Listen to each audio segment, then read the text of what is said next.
நபிகள் நாயகம் ஸல்லல்லாஹு அலைஹி வஸல்லம் கூறினார்கள், முன்காலத்தில் 3 மனிதர்கள் நடந்து சென்றனர். அப்போது மழை பொழிந்தது. அவர்கள் மலையில் உள்ள குகையில் நுழைந்தனர்.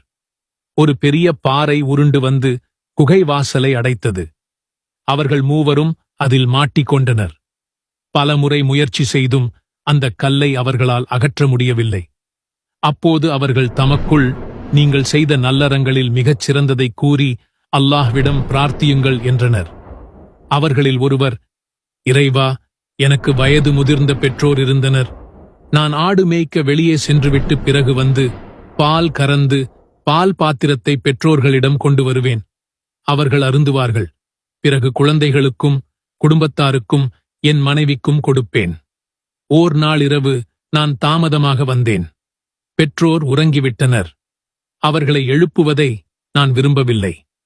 குழந்தை பசியால் என் காலடியில் அழுதனர். விடியும் வரை இதே நிலை நீடித்தது. இறைவா, நான் இதை உன்னுடைய திருப்தியை நாடிச் செய்திருப்பதாக நீ அறிந்தால், நாங்கள் வானத்தை பார்க்கும் வகையில் ஓர் இடைவெளியை ஏற்படுத்து எனக் கூறினார். அவ்வாறு பாறை விலகி இடைவெளி உண்டானது. மற்றொருவர், இறைவா, என்னுடைய உறவினரின் மகளை எந்த ஆணும் எந்த பெண்ணையும் விரும்புவதை விட அதிகமாக விரும்பினேன் என்பதை நீ அறிவாய். அவள் தனக்கு 100 தீனார் தரும் வரை தன்னை அடைய முடியாது என்றாள். நான் உழைத்து 100 தீனாரை திரட்டினேன். அவளுடைய 2 கால்களுக்கிடையே நான் அமர்ந்தபோது, அல்லாஹ்வை அஞ்சிக்கொள், உரிய முறையின்றி முத்திரையை உடைக்காதே என்று அவள் கூறினாள். உடனே அவளை விட்டு நான் எழுந்துவிட்டேன். இதை உன்னுடைய திருப்தியை நாடி நான் செய்திருப்பதாக நீ அறிந்தால் இந்தச் சிரமத்தை விட்டு நீக்கு எனக் கூறினார். அல்லாஹ் அவர்களை விட்டும் 3/2 மடங்கு அந்த பாறை நகர்ந்தது. மற்றொருவர், இறைவா, நான் 3 சாவு கேழ்வரகு கூலிக்கு ஒரு வேலையாளை அமர்த்தினேன். கூலியை நான் கொடுத்தபோது அதை அவர் மறுத்துவிட்டார். அந்த வேலையாளின் கூலியில் கேழ்வரகை பயிர் செய்தேன். அதன் வருமானத்தில் மாடுகளையும் அதை மேய்ப்பவரையும் விலைக்கு வாங்கினேன்.